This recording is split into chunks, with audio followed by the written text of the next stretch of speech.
Association, FNMA, affectionately known as Fannie Mae. Now, since we're discussing opinions and values, we're ultimately talking about a number. Is my house worth $100,000 or not in this example? It's worth pointing out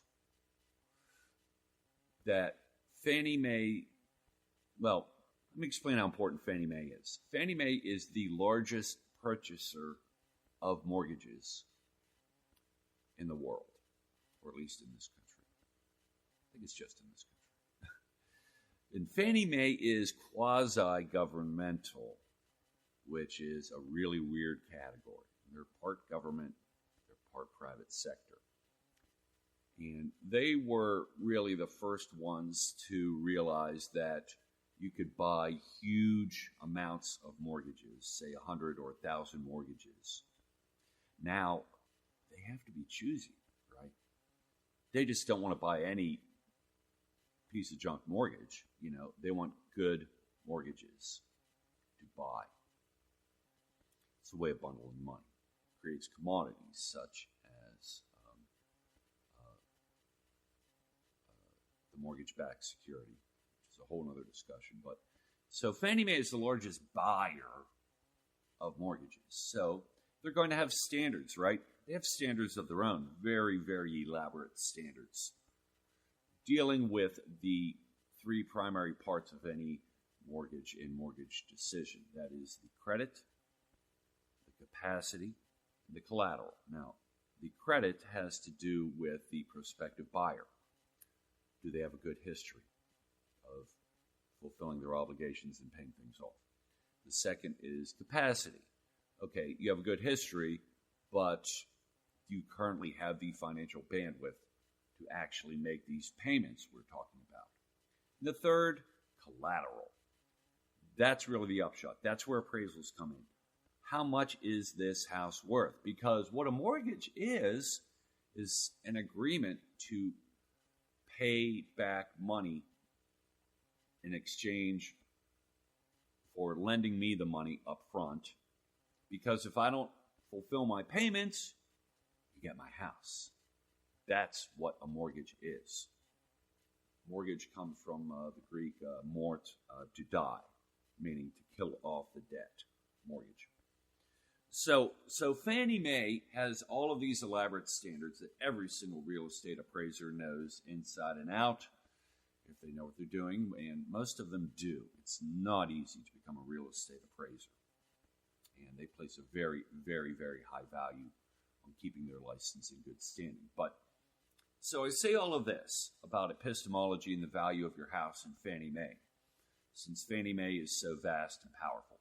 Fannie Mae has guidance that if you have two different appraisers perform an appraisal on the same property within the same time period, a few months, if their two opinions, 100,000 versus 106,000 in our example, if those two values are within 7% of each other, those two values are not contradictory.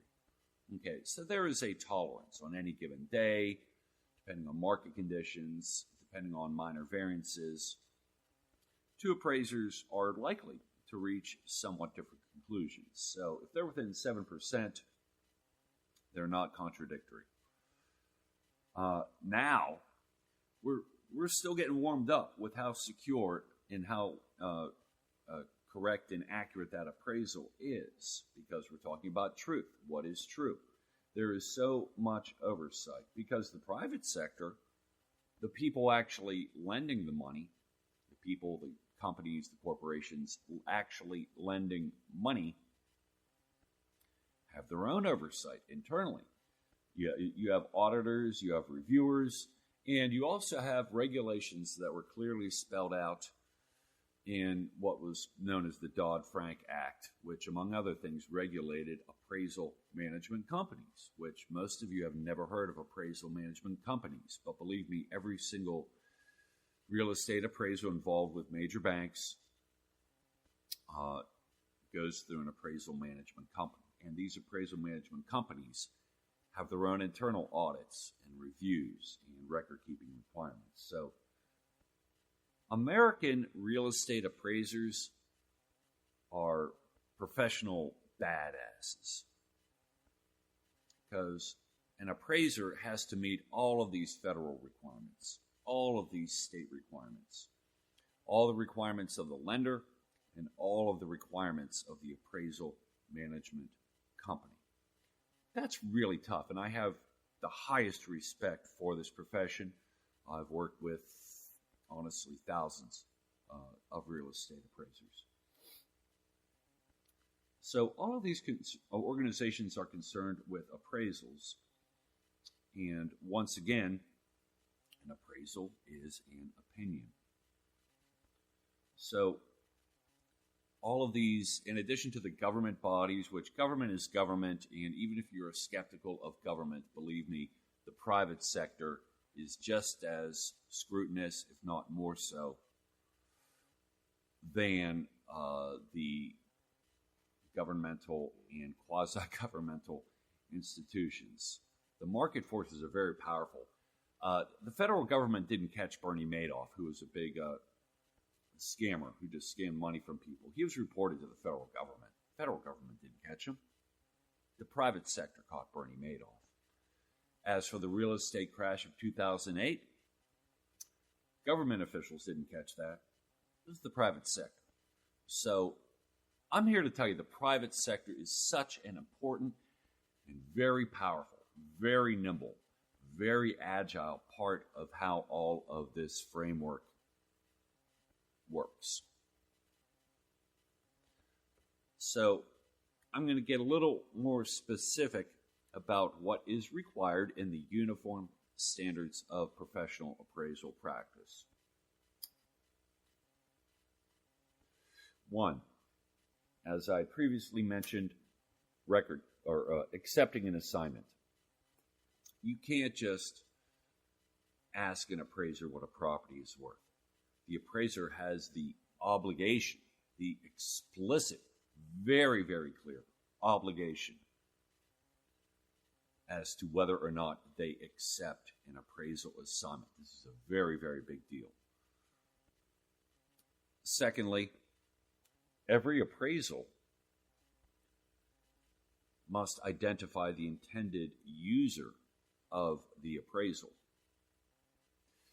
This is very specific stuff, and it really speaks to the hard work that goes into determining knowledge in epistemology. How do we know what we know? Because depending on who the user of the appraisal report is, the interpretation of the report is directly impacted. Thirdly, record keeping.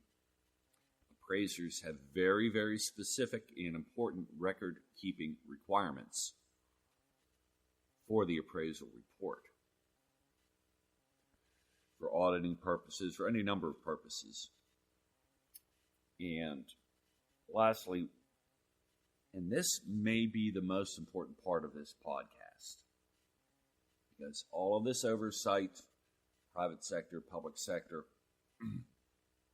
state and county level, the mortgage originator, processor, the servicer of the mortgage. And all of this depends upon one very, very, very important aspect, and that is appraisers must use reliable information sources. That point cannot be overstated.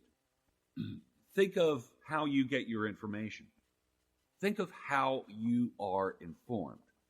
Think about what you hear and what you know to be true. Now, we've all heard the general advice that you can't believe everything you hear.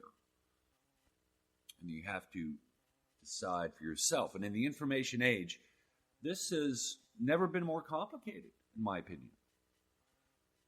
Depending on the situation or the event, someone will tell you that person A said X. Another source of information will tell you person A did not say X. So who do you believe? How do you know what you know? Person A and did person A say X, or did person A not say X? Now, you can't prove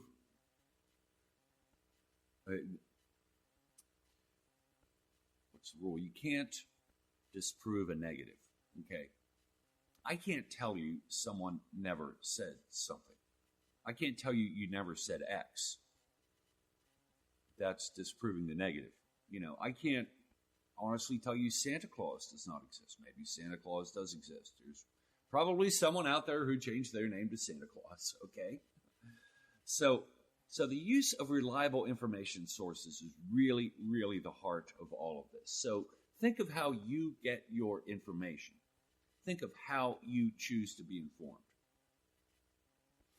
Think of the source of that information, okay? Now, has this source ever been wrong? Okay, if you're talking about a magazine or a newspaper or a television station, have they ever published a retraction? Chances are, yes. So, does that mean they are not a reliable source of information? Yes, it calls it into question. It calls it into question. Think about news outlets that use anonymous sources. Okay, well, that's not good.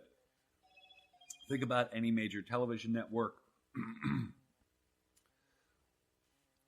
whichever told you something inflammatory or incendiary just to get you to pay attention to them. That's a really great way to get attention, is to say something absurd. Person A said X. No, person A did not say X.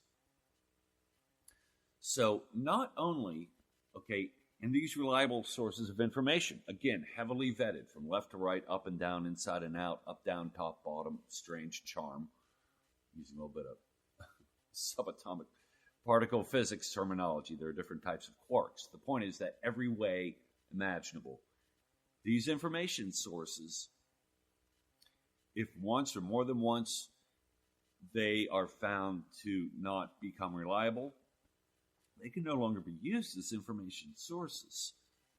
Furthermore, every appraisal report, sorry about that cough, every information source used, every reliable information source used, must also have a backup. A reliable confirmation source. And specifically the information we're talking about is what is called a comparable sale. And that's really the main way that most residential real estate appraisals value is determined. Generally speaking, there are three approaches to determining the value of a piece of real estate. There is the cost approach. What did it cost to build? Not a fantastic approach, generally speaking. What if you chose to build a mansion in the middle of nowhere, like, what's his name? Too legit to quit. What was his name? MC Hammer. He built a huge mansion in the middle of nowhere, which is fine. But, however much it costs to build, I won't go into the specifics, but it costs so much more to build than it was actually worth because there's nothing around it. So there's the cost approach. Secondly, there's the income approach. Now, the income approach really rarely comes into play for a residential real estate appraisal. I shouldn't say rarely. Most individuals come into contact with this appraisals and mortgages for the value of their own personal home. So the house isn't rented. There is no income to the property. Obviously, for rental properties, this does come into consideration for multi-unit properties. If a property has more than 6 rental units within it, it is no longer considered residential, it's considered commercial. So you have the cost approach, the income approach, and where reliable information sources comes into play most directly is with the sales approach. what is my